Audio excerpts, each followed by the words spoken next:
আসসালামু আলাইকুম রহমতুল্লাহ। আশা করি সবাই ভালো আছেন। আমরা আজকে বাংলাদেশ ব্যাংক অফিসার 2022-এর রিটেন ম্যাথের যে 5টা প্রশ্ন আসছিল, এই 5টা প্রশ্নের সমাধান দেখব। তো আপনারা জেনে খুশি হবেন যে এই প্রশ্নগুলো অধিকাংশই বিগত সালের প্রশ্ন থেকে আসছিল, এই কারণে সবগুলাই পারার মতো প্রশ্ন ছিল। তো একটা ইনফরমেশন না দিলেই নয়, এই প্রশ্নগুলো সবগুলাই আমাদের ব্যাংক রিটেন ম্যাথ বইয়ের সংশ্লিষ্ট টপিকের আন্ডারে সুন্দরভাবে সমাধান করে দেওয়া আছে এবং সেখানে এক জাতীয় আরও বেশ কিছু প্রশ্ন সমন্বয় করে দেওয়া ছিল। তো যাই হোক, আমরা পুরো ক্লাসটা করলে আপনারা প্রশ্নগুলো কীভাবে খুব সহজে সমাধান করা যাইতো জানতে পারবেন। তার আগে বলেন যে আমাদের আজকে ক্লাসের সাউন্ড ক্লিয়ার আছে কিনা।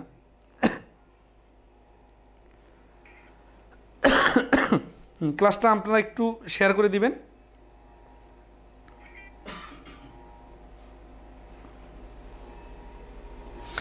আরেকটা বিষয় বলতেছি, সেটা হচ্ছে যে আমাদের এই আজকের প্রশ্নগুলো আমরা যে পেইড কোর্সে যে ব্যাংক রিটেন ম্যাথের কোর্স নিয়েছিলাম সেখানেও কিন্তু করাই দিয়েছিলাম। তো যাক আসি, আপনারা আজকে দেখেন 1 নম্বর প্রশ্নটা স্ক্রিনে। 1 নম্বর প্রশ্ন বলছে যে এ লেবার ইজ পেইড টাকা 100 per hour for working 8 hours in a day as regular pay. তাহলে প্রতিদিন 8 ঘন্টার কাজ করলে প্রতি ঘন্টার জন্য 100 টাকা হিসেবে একজন লেবার আর কি পেমেন্ট পায়। His payment is 1.5 times 1.5 times than the rate of regular pay in excess of 8 hours. মানে 8 ঘন্টার থেকে বেশি সময় কাজ করলে প্রতি ঘন্টার জন্য 1.5 গুণ টাকা পায়। In a single day as over time, ওই একই দিনে ওভার টাইম হিসেবে। In the labour receive, if the labour receive a total of টাকা 1000 ফর এ সিঙ্গেল ডে, যদি একটা সিঙ্গেল ডেতে একজন লেবার 1000 টাকা পেমেন্ট পায়, how long did he work on that day, সে ওই দিনে কত ঘন্টা কাজ করেছিল। তো এই অঙ্কগুলো কিন্তু যদি এমসিকিউতে পরীক্ষা আসে তাহলে আমরা কিন্তু সমাধানের স্টাইল ফলো না করে আমরা জাস্ট দ্রুত উত্তর বের করার ব্যাপারে মনোযোগী হই। কিন্তু যখন আমাদের রিটেন পরীক্ষা আসবে তখন আমরা চেষ্টা করবো একটা ফরমেশন দেখায় দেওয়ার। তো আসি, আমি একটু দুইভাবে একটু বোঝার মতো করে সমাধান দিয়ে দেয়। একটা দেখেন যে 100 টাকা করে যদি সে নর্মাল টাইমে টাকা পায় তাহলে 1.5 গুণ টাকা মানে কি 150 টাকা করে পাবে সে ওভার টাইমে। একদিনে যদি 8 ঘন্টা কাজ করে তাহলে 800 টাকা পাবে নর্মাল টাইমের জন্য। তাহলে 1000 টাকা যদি সে টোটাল পায় তাহলে ওভার টাইমের জন্য পাবে সে 200 টাকা। 1 ঘন্টা ওভার টাইম করলে যদি 150 টাকা পায় তাহলে 200 টাকা ওভার টাইম করলে 200 টাকা ওভার টাইমের জন্য পেলে সে কাজ করেছিল 4/3 ঘন্টা। 4/3 ঘন্টা মানে হচ্ছে 1.33 ঘন্টা। নর্মাল ডিউটি 8 ঘন্টা আর ওভার টাইম ডিউটি 1.33 ঘন্টা মানে হচ্ছে 9.33 ঘন্টা সে ওই দিনে টোটাল কাজ করেছিল। এটা হচ্ছে এমসিকিউ স্টাইলের সহজ সমাধান। আবার সেইখানে দশমিক না বানিয়ে যদি আমরা মিনিট বানাই তাহলে 3 দ্বারা 4কে ভাগ করলে 1 থাকে, 1 মিনিট মানে 1 ঘন্টা মানে 60 মিনিট। 60 মিনিটকে 3 দ্বারা ভাগ করলে 20 মিনিট, তার মানে 1 ঘন্টা 20 মিনিট। তার মানে 8 ঘন্টা প্লাস 1 ঘন্টা 20 মিনিট সমান সমান হচ্ছে 9 ঘন্টা 20 মিনিট। এটা হচ্ছে এই প্রশ্নের অ্যান্সার। এটা যদি আমরা রিটেনের জন্য সমাধান করি তাহলে একটা ফরম্যাট ডেভেলপ করে দেবো, সেটা হচ্ছে কি let he works for X hours, মানে ওই দিন এক্স ঘন্টা, টোটাল এক্স ঘন্টা কাজ করছে। তাহলে প্রশ্ন মতে প্রথম 8 ঘন্টা কাজ করছে 100 টাকা হিসেবে, সে পাওয়ার কথা 800 টাকা, প্লাস পরের প্রতি 1 ঘন্টায় টাকা পাওয়ার কথা 150 টাকা, আর পরে কাজ করেছিল টোটাল এক্স ঘন্টা থেকে শুরুর 8 ঘন্টা বাদ দিলে বাকি যে টাইমটা থাকে ওটা হচ্ছে তার ওভার টাইম, ইকুয়াল টু হচ্ছে এই 2 টাকার যোগফলে, মানে নর্মাল পেমেন্ট আর ওভার টাইমের পেমেন্টের যোগফল হচ্ছে 1000 টাকা। তাহলে এখানে 800 plus 150x minus 8×15 120, 1200 equal to 1000। তাহলে 800 ওই পাশে, 800 আর 1200 কাটাকাটি করলে -400, তার মানে 150x সমান সমান এই 400টা ওই পাশে গেলে হচ্ছে 1400। তাহলে x সমান সমান 150 ডিভাইডেড 1400। তাহলে আলাদা কাটি, 5 দিয়ে কাটলে 4, 5 দুগুণে 10, 5 8 40 ডিভাইডেড 3, তার মানে হচ্ছে 3 লং 27 ঘন্টা, আর থাকতেছে 1 ঘন্টা। 1 ঘন্টাকে মিনিট বানালে 60 মিনিট, 3 দ্বারা মিনিটকে ভাগ করলে 20 মিনিট, তার মানে 9 ঘন্টা 20 মিনিট। এটা হচ্ছে এক্স ধরে সমীকরণ সাজানোর স্টাইল। ঠিক আছে, আশা করি সবাই সমাধানটা বুঝতে পারছেন। ওকে, এটা কি ক্লিয়ার সবার? ক্লিয়ার যদি হয়ে থাকে তাহলে দেখেন এই প্রশ্নটা আমাদের বইয়ের 12 নম্বর প্রশ্ন ছিল, খায়রুজ ব্যাংক রিটেন ম্যাথের 566 নম্বর পৃষ্ঠায় ফর্মিং ইকুয়েশন টপিকে ছিল। আপনারা জাস্ট এক পলক একটু স্ক্রিনে দেখে নেন, হুবহু এই রকমের একটা প্রশ্ন আমাদের বইয়ে সুন্দরভাবে সমাধান সহ দেওয়া ছিল, এবং সাইডে দেখেন একটা নোটও দেওয়া ছিল সমীকরণের লাইনে।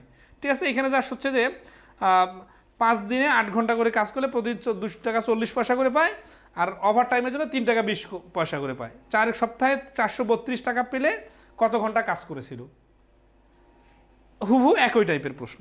ওকে, তাহলে আসি আমরা আজকের 2 নম্বর প্রশ্নে যাই।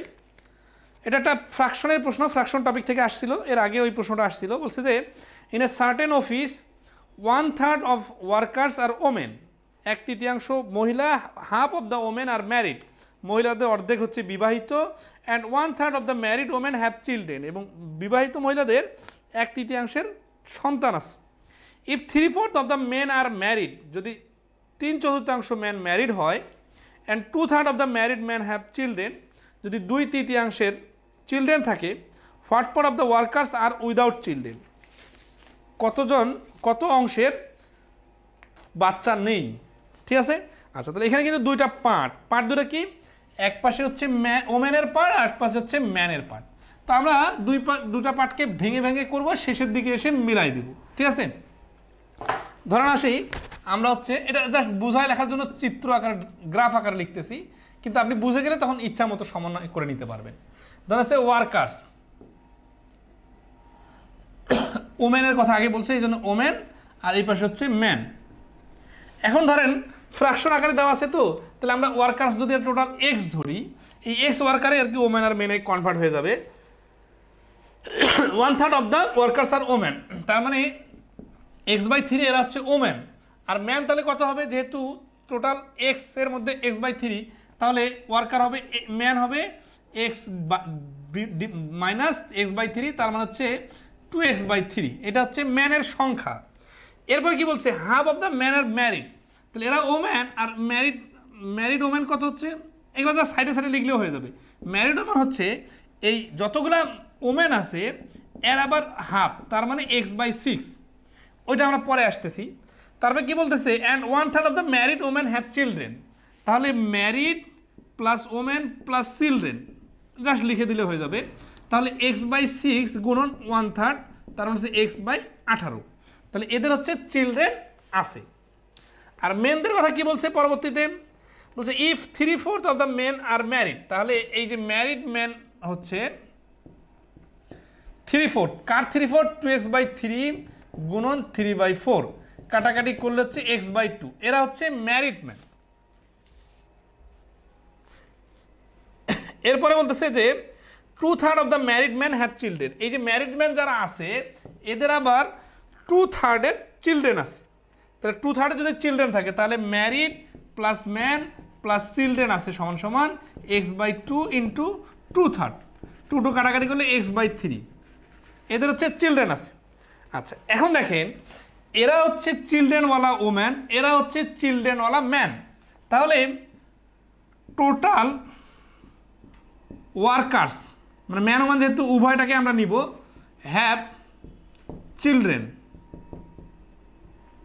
ইকুয়াল টু এই ওম্যান যাদের চিলড্রেন আছে এরা, আর ম্যান যাদের চিলড্রেন আছে এরা। তাহলে 18 আর 18 লসাগু করলে x আর হচ্ছে 6x, তার মানে 7x/18, এদের কি আছে, এদের চিলড্রেন আছে। তাহলে এরা বাদে যারা আছে তাদের চিলড্রেন নাই। প্রশ্নের শেষের পয়েন্টটা দেখেন কি বলছে, what part of the workers, এই যখন পার্ট অফ দ্য ওয়ার্কার্স বলছে তখন এখানে কিন্তু ম্যারিড আনম্যারিড কোনো কিছু কাউন্ট হবে না। এখন ধরেন আছে আপনি এটা বললেন যে এই ছেলেটার বাচ্চা নাই, এখন দেখা গেল যে ওই ছেলেটা ম্যারিডে না, কিন্তু তারপরে ওকে কাউন্ট করতে হবে। কারণ কি, প্রশ্ন বলার সময় স্পেসিফিক করে বলে নাই যে ম্যারিড ওয়ার্কার্স হবে নাকি আনম্যারিড ওয়ার্কার্স হবে, মানে এটা সামগ্রিকভাবে সবগুলো ওয়ার্কার্সকে ইনক্লুড করতে হবে। এই জন্য total workers have no children, প্রশ্নটা উঠে দিতে পারি দেখেন, ইকুয়াল টু টোটাল যেহেতু ওয়ার্কার্স হচ্ছে x জন, এখান থেকে এই যাদের চিলড্রেন আছে এরা হচ্ছে 7x/18, তাহলে হচ্ছে 11x/18 হবে, এদের চিলড্রেন নাই। কিন্তু 11x/18 এটা কিন্তু আমাদের অ্যান্সার না। প্রশ্ন কি চাইছে, বলছে what part of the workers, মানে অ্যান্সারটা ফ্র্যাকশনে আসতে হবে। আমরা তো আমাদের হিসাবের সুবিধার্থে এক্স ধরছিলাম, তাই না? আচ্ছা, এখন আমরা এখানে আসি রিকোয়ার্ড ফ্র্যাকশন বা পার্ট যেটাই বলেন। টোটাল ওয়ার্কার্স হচ্ছে এক্স জন আর চিলড্রেন নাই হচ্ছে 11x/18। তাহলে সমস্যা হচ্ছে 11x/18, এইটা উল্টে যে হয়ে যাবে 1/x, x কাটা, তার মানে 11/18। এমনকি যদি ফ্র্যাকশন বাইর করার এই স্টাইলটা না জানেন তাহলে তো বিষয়টা হচ্ছে যে আপনাকে এখন ফ্র্যাকশন বাদ দিয়ে প্র্যাকটিক্যালি বোঝাইতে হবে। মনে করেন টোটাল ওয়ার্কার্স ছিল 18 জন, এর মধ্যে থেকে এখানে ক্যালকুলেশন করে দেখলাম যে 7 জনের চিলড্রেন আছে, তাহলে 11 জনের চিলড্রেন নাই সাপোজ। তাহলে অ্যান্সার কি আপনি 11 দিয়ে দিবেন? না। তাহলে কি করতে হবে, যে অংশ বাড়ি করতে বলছে ওয়ার্কার্সের তুলনায়, এই জন্য যাদের তুলনায় 18 জনের মধ্যে 11 জনের চিলড্রেন নাই, তার মানে 18 এর উপরে দিতে হবে 11। তার মানে মোটটা নিচে আর যাদের চিলড্রেন নাই তাদেরটাকে উপরে। এই কাজটা এখানে করছি যে মোটটা নিচে আর যাদের চিলড্রেন নাই তাদেরকে উপরে দিয়ে ক্যালকুলেশন করে 11/18 আসলো। তাহলে 11/18 হচ্ছে এই প্রশ্নের অ্যান্সার। সবাইকে ক্লিয়ার কিনা একটু জানাবেন।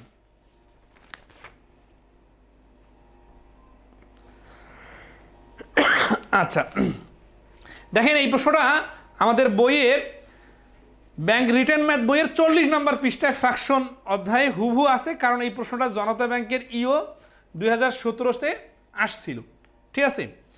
এবং এই প্রশ্নটা কিন্তু আমরা আমাদের ক্লাসেও দেখাইছিলাম, ঠিক আছে? আপনারা দেখেন এই ক্লাসে কিন্তু হুবহু করাইছিলাম এবং ধারাবাহিকভাবে আমাদের আলোচনা ছিল। এটা আমাদের ব্যাংক রিটেন ম্যাথ কোর্সের পেইড কোর্সে, আপনারা ক্লাসের ডেটটাও দেখে নিতে পারেন, ঠিক আছে? আচ্ছা, তো আসি আমরা নেক্সট প্রশ্নে যাই। সেটা হচ্ছে যে 3 নম্বর প্রশ্ন। দেখেন 3 নম্বর প্রশ্ন বলছে যে মিস্টার এ, এটা একটা ইন্টারেস্টের প্রশ্ন, বলছে mister A deposited a certain amount of money for a fixed period of time on maturity. He receive a total of টাকা 60,000 and the ratio of the interest and investment was 3:6। মানে একটা fixed deposit টাকা একটা নির্দিষ্ট সময়ের জন্য টাকা রাখছে, যেটা পূর্ণ হয়ে গেলে সে টোটাল 60,000 টাকা পাবে। তাহলে 60,000 টাকা পাবে, তার মানে কি সে 60,000 টাকা ইনভেস্ট করছিল? না, সে ইনভেস্ট কিন্তু কম বেশি করছিল, বাট ইন্টারেস্ট সহ সে 60,000 টাকা পাবে, যেখানে ইন্টারেস্ট এবং ইনভেস্টমেন্টের রেশিও হচ্ছে 3:6। If the interest rate was 6.25%, যদি ইন্টারেস্টের রেটটা 6.25% হয় সিম্পলে, তাহলে calculate the time period for which the money was invested. তাহলে কত দিনের জন্য টাকাটা রাখা হয়েছিল সেই টাইমটা বের করেন, ঠিক আছে? আচ্ছা, তো আসি এই প্রশ্নটার সমাধান দেখবেন কয় সেকেন্ডে এই প্রশ্নটার সমাধান করা যায়। আচ্ছা, এখন এখানে তো আমরা এমসিকিউ ক্লাস করতেছি না যে সেকেন্ডে সেকেন্ডে সমাধান উত্তর দিতে হবে, না, আসলে এমসিকিউ এর করতেছি না, কিন্তু বিষয়টা হচ্ছে যে এমসিকিউ এর স্টাইলে আপনি চিন্তা কতটুকু করতে পারতেছেন, কত স্মার্টলি, সেই জিনিসটা দেখার আছে। সেটা দেখেন যে এটা খুব ইন্টারেস্টিং পয়েন্ট ধরা আছে 3:6। এটা হচ্ছে ইন্টারেস্ট আর এটা হচ্ছে প্রিন্সিপাল। তার মানে বিষয়টা কি এরকম না 6 টাকা রাখলে 3 টাকা লাভ, তার মানে বিষয়টা এরকম না 100 টাকা রাখলে 50 টাকা লাভ, তার মানে বিষয়টা এরকম না 150 টাকা সুদ আসল। এরকম প্রশ্ন কিন্তু আপনারা এমসিকিউর জন্য অনেক করেন। কিরকম? এরকম করেন যে একটা নির্দিষ্ট টাকা কিছুদিনের জন্য 6.25% হারে রাখলে দ্বিগুণ হয়ে যাবে, অথবা 3 গুণ হয়ে যাবে, অথবা 4 গুণ হয়ে যাবে। তাহলে কত বছরের জন্য টাকা রাখা হয়েছিল? এইখানে 100 টাকা 150 টাকা হয়ে যাবে, তার মানে 50 টাকা ইন্টারেস্ট, তার মানে এখানে টাকাটা রাখা হয়েছে কত টাকা রাখা হয় হোক, এটা 1.5 গুণ হয়ে যাবে। 1.5 গুণ কথাটা এখানে খুবই ইম্পর্টেন্ট, মানে বোঝার জন্য আর কি। আমরা রিটেনেই সমাধান করব, সমস্যা নাই, জাস্ট লজিক্যালি বোঝার জন্য যে 6 টাকা রাখলে 3 টাকা ইন্টারেস্ট হয়ে 9 টাকা হয়ে যাবে, মানে 1.5 গুণ হয়ে যাবে। এই 1.5 গুণ বিষয়টা বুঝলে 5 সেকেন্ডে অঙ্কটা সমাধান হচ্ছে। 50 টাকা ইন্টারেস্ট বাইর হবে, 6.5 টাকা হারে 6.25 টাকা হারে 50 টাকা হতে গেলে সময় লাগবে 25 25 25 2 4 4 2 8। এই 8 বছর হচ্ছে এই প্রশ্নের অ্যান্সার। এখন আপনারা মনে করতে পারেন রিটেনে কি এটা সমাধান হলো? এটা রিটেনে সমাধান হলো না। এটা হচ্ছে যে আপনি অঙ্কটা কতটা হৃদয়ঙ্গম করতে পারেন বা এই বিষয়টা আপনি কতটা প্র্যাকটিক্যালি বুঝতে পারতেছেন তার একটা সামারি, যে এতটুকু দিয়ে অঙ্কটা বোঝা যাচ্ছে। তাহলে আসি আমরা রিটেনের জন্য রিটেনের স্টাইলে কীভাবে সমাধান দিতে পারি সেটা দেখব। এই 1.5 গুণ বিষয়টা সবাই ধরতে পারছেন কিনা আমাকে একটু জানান, ঠিক আছে? রেশিও দেখে নতুন স্টাইল দেখে অনেকে ঘাবড়ে যাইতে পারেন, ঘাবড়ে যাওয়ার কিছু নাই। আচ্ছা, এখন আসি আমরা অঙ্কটা ফর্মাল স্টাইলে সমাধান করব। লেট, ঠিক আছে, principal equal to 6x and interest equal to 3x, এটা কিন্তু টোটাল ইন্টারেস্ট, ঠিক আছে।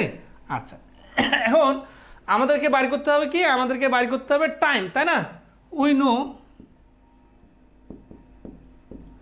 টাইম n ইকুয়াল টু, আমরা জানি P N R equal to I, তাহলে n equal to I divided P N into 100।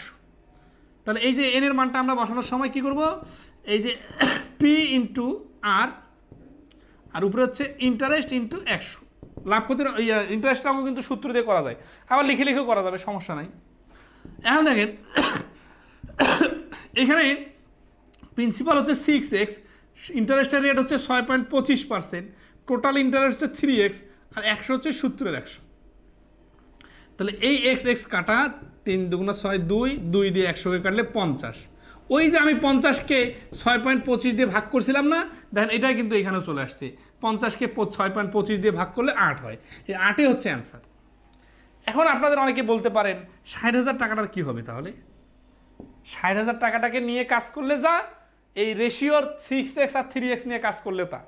কারণটা কি দেখেন, যে এই 60,000কে আপনি যদি 6 ভাগ এক পাশে আর এক পাশে 3 ভাগ এইভাবে যদি হিসাব করেন, মানে 1.5 গুণ হবে, তাহলে এক পাশে হবে আসল হবে 40,000 আর ইন্টারেস্ট হবে 20,000, মানে আসলের থেকে ইন্টারেস্টটা অর্ধেক। এই 40,000 20,000 নিয়েও যদি আপনি কাজ করেন, এই 3x আর 6x এর জায়গায় এরা উঠে যাবে, উঠে যে আপনার টাকা বসবে কত, এখানে আসল 40,000 আর এইখানে ইন্টারেস্ট হচ্ছে 20,000। তারপরেও কাটাকাটি করে দেখেন 2, এই 2 দিয়ে 100 কাটলে 50, আবার ওই 50কে 6.25 দিয়ে ভাগ করতে হবে। তার মানে অনুপাতে যে আপনার প্রিন্সিপাল আর ইন্টারেস্ট দিছে 6 আর 3, ওইটা দিয়ে এই অঙ্কগুলো করা যাবে, ঠিক আছে। ওকে,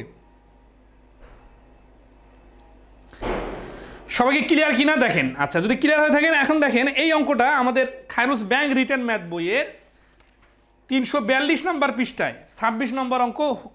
হুবহু দেখেন কিভাবে মিল আছে, জাস্ট 4500 এর জায়গায় মানে টাকাটা পরিমাণ আলাদা দিতেছে। এই আমাদের ব্যাংক রিটার্ন যে বইটা দেখতেছেন, এই বইয়ের 342 নম্বর পৃষ্ঠায় অঙ্কটা ছিল। এখানে দেখেন এই যে রেশিওটা 3:6 আছে, জাস্ট 45,000 টাকার জায়গায় 60,000 টাকা দেওয়া হয়েছে, আর ইন্টারেস্টটা 5%-এর জায়গায় 6.25%। তাছাড়া পুরো অঙ্ক হুবহু সেম, ঠিক আছে। এইখানে জাস্ট এই যে অঙ্কটা দেওয়া আছে না, এখানে 26 নম্বর অঙ্ক যেটা দেখতেছেন আপনার স্ক্রিনে, ওটাকে দেখেন 5 সেকেন্ডে করা যায়। 5 দিয়ে 50কে ভাগ করলে 10, এই 10 বছর হচ্ছে অ্যান্সার। এই 50 কোথায় পাইলাম, ওই যে আসল যত তার থেকে সুদ অর্ধেক, তার মানে 100 টাকা আসল হলে 50 টাকা সুদ। 50 টাকা সুদ যদি 5% হারে হয়, তাহলে 50 টাকা সুদ হতে 10 বছর লাগবে। এমসিকিউতে এগুলা সেকেন্ডে সেকেন্ডে উত্তর বলা যাবে, আর রিটেনের জন্য জাস্ট রেশিওটাকে x ধরে করলেই হয়ে যাবে। আর 45,000-এর এখানে কাজ নাই, কারণ রেশিও ধরলেই তো হয়ে যাচ্ছে। ওকে, আশা করি সবাই বুঝতে পারছেন। তাহলে আসি আমরা, এটা কি ভিডিও আছে? ওকে, নেক্সট আসি। ভিডিও ক্লাসে আসলে হচ্ছে কি বিষয়টা হচ্ছে যে ভিডিও ক্লাসের 5টা প্রশ্ন আমি করাই নাই, কারণ হচ্ছে যে এই রকমের অন্য প্রশ্ন করাই দেওয়ার কারণে মাঝে মাঝে আমি কিছু অঙ্ক স্কিপ করি। এই 2-1টা অঙ্ক স্কিপ করছিলাম, ওগুলোও আসছে। তো স্কিপ করার কারণে কেউ পারে নাই, বিষয়টা এরকম না, কারণ ওই রকমের অন্য অঙ্ক আমি করাই দিয়েছিলাম। আসি 4 নম্বর প্রশ্নটা দেখেন আজকের ক্লাস। আশিকুজ্জামান মিঠু বলছেন স্মার্ট সলিউশন। হ্যাঁ, স্মার্ট সলিউশন কিন্তু রিটেনের মতো করে করতে হবে। আমি ওগুলো দেখাই দিতেছি জাস্ট বিষয়টা বোঝার জন্য। 4 নম্বর প্রশ্নটা বলতেছে কি দেখেন, এই যে প্রশ্নের ভাষাটা এত বড় করে দিছে, অথচ জানেন এটা কত ছোট্ট একটা অঙ্ক। 4 নম্বর প্রশ্নটাতে বলছে 200 children came to the park last Sunday. All of the older children rode bicycle into the park and all of the younger children came to on tricycle. Tricycle মানে হচ্ছে 3 চাকা বিশিষ্ট, আর বাইসাইকেল মানে হচ্ছে 2 চাকা বিশিষ্ট। 480 wheels rode on the park on that day. ওই দিনে 480টা চাকা ঘুরছিল। All of them functioning on the children's bicycle or tricycle. মানে বাইসাইকেল অথবা ট্রাইসাইকেল দিয়ে আর কি 480টা চাকা ঘুরতেছিল। How many younger children came to the park last Sunday? কতজন ইয়াঙ্গার চিলড্রেন এসেছিল? এই প্রশ্নটা দেখেন আপনারা হুবহু আমাদের বইয়ের ব্যাংক রিটেন ম্যাথ বইয়ের 545 নম্বর পৃষ্ঠায় 21 নম্বর অঙ্ক স্ক্রিনের মধ্যে আপনারা হুবহু দেখতে পাবেন, এবং এই অঙ্কটা কিন্তু আমি আমাদের ভিডিও ক্লাসেও করাই দিয়েছিলাম। আচ্ছা, তো আসি এই অঙ্কটা কীভাবে কয়েক সেকেন্ডে করা যাবে সেটা দেখেন। কিন্তু সেকেন্ডে বলতে এখানে দ্রুত করতেছে বিষয়টা এরকম না। সেকেন্ডে মানে হচ্ছে কি যে এই অঙ্কটা আপনি কত দ্রুত ক্যাচ করতে পারতেছেন, আর এখানে ভাষাটা অনেক বড় দিছে, তাই না? আচ্ছা, অথচ দেখেন এগুলো ওই যে পায়রা আর ছাগলের পা আছে না, ময়ূরের পা, এরকম যে অঙ্কগুলো আছে হুবহু একই রকম অঙ্ক। এখানে বাইসাইকেলের দুইটা চাকা আর ট্রাইসাইকেলের 3টা চাকা। তার মানে এই যে টোটাল স্টুডেন্ট হচ্ছে 200 জন, এর মধ্যে 2টা ভাগ হবে, একটা হচ্ছে বাইসাইকেলওয়ালা আর একটা হচ্ছে ট্রাইসাইকেলওয়ালা। বাইসাইকেলওয়ালাদের 2টা করে চাকা আর ট্রাইসাইকেলওয়ালাদের 3টা করে চাকা। এই 2টা করে চাকা যদি আপনি এক্স জন ধরেন, আচ্ছা এক্স কাকে ধরবেন? যেটা চাইছে ইয়াঙ্গার চাইছে না, ইয়াঙ্গাররা কি বাইসাইকেল চালাইছে? আচ্ছা, কি বলছে যে all of the older student children rode bicycle. ওল্ডাররা বাইসাইকেল চালাইছে কিন্তু ইয়াঙ্গাররা ট্রাইসাইকেল চালাইছে। যেহেতু আমাদের অ্যান্সার চাইছে ইয়াঙ্গারদের, তাহলে এই যে ইয়াঙ্গাররা ট্রাইসাইকেল চালাইছে আর ওল্ডাররা বাইসাইকেল চালাইছে, তাহলে আমরা কি করব? ইয়াঙ্গারদেরকে এক্স ধরবো। তাহলে ওল্ডাররা কত হয়ে যাবে? 200 জন টোটাল যদি হয়, একজন যদি ইয়াঙ্গার হয়, তাহলে ওল্ডার হবে 200 মাইনাস এক্স। তাহলে এইটা 2 দ্বারা গুণ করলে এদের চাকার সংখ্যা বাইর হবে, এটা 3 দ্বারা গুণ করলে এদের চাকার সংখ্যা বাইর হবে, আর এই 2 ধরনের চাকা যোগ করলে 480টা চাকা হবে। তাহলে দেখেন কত সহজে হয়ে যাবে। এইরকম প্রচুর অঙ্ক আমি আমাদের পেইড কোর্সে করিয়ে দিয়েছিলাম, ঠিক আছে? এবং দ্রুত কীভাবে চিন্তা করা যায় সেটাও দেখা দিছি। তাহলে 400 minus 2x plus 3x equal to 480। তাহলে এখানে ক্যালকুলেশন করে দেখতেছি x ইকুয়াল টু এই 400 ওই পাশে চলে গেলে হচ্ছে 80। তাহলে এই প্রশ্নের অ্যান্সার হচ্ছে ইয়াঙ্গার চিলড্রেন হচ্ছে 80 জন যারা ট্রাইসাইকেল চালাইছে। শুদ্ধ পরীক্ষা করা যায়, 80 জন যদি ট্রাইসাইকেল চালায় তাহলে এরা হচ্ছে 280টা চাকা, আর তাহলে 120 জন, সরি 80 জন 120 জন, হ্যাঁ 400 মাইনাস 2x প্লাস x, এই 400টা ওই পাশে দিলে 80, 480 আছে চাকার সংখ্যা।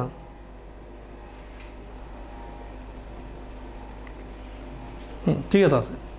আচ্ছা, এখানে 280 না, এখানে 240, এই তো মিস্টেক হচ্ছিল। তাহলে 120টা 2 চাকা করে হলে 240, এই 240 কিন্তু 480। শুদ্ধি পরীক্ষা করলে অ্যান্সার মিলে যায়। আবার সে যদি এমসিকিউ পরীক্ষা আসতো তাহলে আরও দ্রুত করা যাইতো রুল অফ এলিগেশন দিয়ে। কীরকম? 480টা চাকা আছে, আর 3টা করে চাকা যদি হইতো তাহলে 200 জনের 600টা চাকা হইতো, 2টা করে চাকা হলে 200 জনের 400টা চাকা হইতো।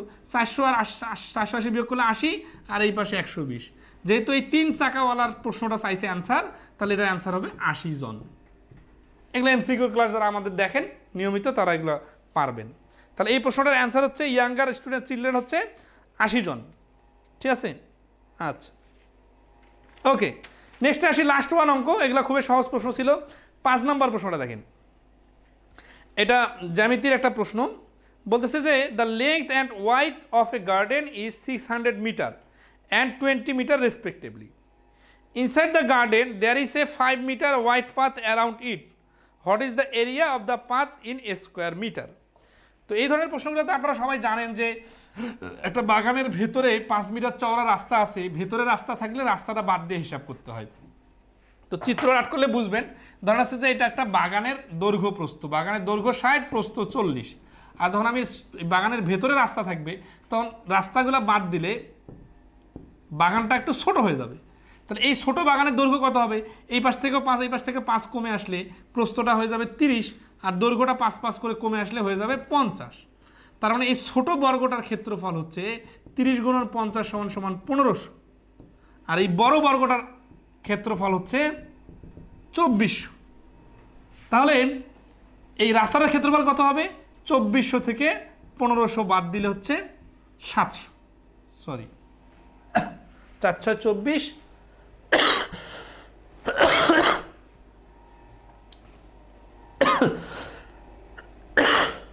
10 বাদ, ডিজিটগুলো ঠিক আছে? ও একটা 60 একটা 20 ছিল, ডিজিটগুলো তুলতে মিস্টেক হয়েছে। আচ্ছা সমস্যা নাই, 20 আর 60 ঠিক আছে না? তাহলে 20 আর 60 হচ্ছে 1200, এই পাশে গুণ করলে হচ্ছে 1200, আর এই পাশে গুণ করলে হচ্ছে কি যে 20 থেকে দুই পাশে 5 করে 10 কমে গেলে থাকবে আর 10, 500। তাহলে 1200 থেকে 500 যদি আমি বাদ দিয়ে দিই তাহলে থাকতেছে আর 700 বর্গমিটার। তাহলে এই প্রশ্নটার অ্যান্সার হচ্ছে 700 বর্গমিটার। তাহলে এটা দেখেন আমাদের বইয়ের মধ্যে খায়রুজ ব্যাংক রিটেন ম্যাথ বইয়ের 672 নম্বর পৃষ্ঠায় ম্যানসুরেশন অধ্যায় আছে। এবং হুবহু ডিজিট মিলালা। এটা প্রশ্নটা আসছিল কি স্ট্যান্ডার্ড ব্যাংক লিমিটেড টিএওতে 2016 সালের রিটেনে, এবং এটা আমাদের কিন্তু পেইড কোর্সের ক্লাসেও আমি সুন্দরভাবে সমাধান করে দিয়েছিলাম। আর এই জাতীয় প্রশ্ন মানে আপনারা সবাই নিজে থেকে পারার কথা, ঠিক আছে? তাহলে এখানে সেই সবাই ক্লিয়ার? আচ্ছা, এখানে ডিজিটটা লিখতে ভুল হয়েছিল, সেটা হচ্ছে যে প্রস্থটা 20 আর দৈর্ঘ্যটা 60। এটা আমরা লেখার সিস্টেম কি এগুলো সবাই পারি, যে এরিয়া উইথ রোড, ঠিক আছে, উইথ রোড মানে রোড সহ একবার হচ্ছে 60 গুণন 20 সমান সমান 1200, আর একবার হচ্ছে উইদাউট রোড। তখন হবে কি এই যে 60 থেকে যেহেতু দুই পাশে বাদ যাবে 2 গুণন 5 গুণন 20 থেকে 2 গুণন 5 দুই পাশে বাদ দিতে হবে, ঠিক আছে? তাহলে এখানে চলে আসবে 50 আর এখানে চলে আসবে 10, তার মানে হচ্ছে 500, আর এখানে হচ্ছে 1200। তাহলে এরিয়া অফ রোড ওই 1200 থেকে 700 500 বাদ দিলে 700। এই কথাটা আসলে লিখলাম না, কারণ কি আপনারা যারা রিটেনের পরীক্ষা দেন তারা মোটামুটি এগুলো পারেন।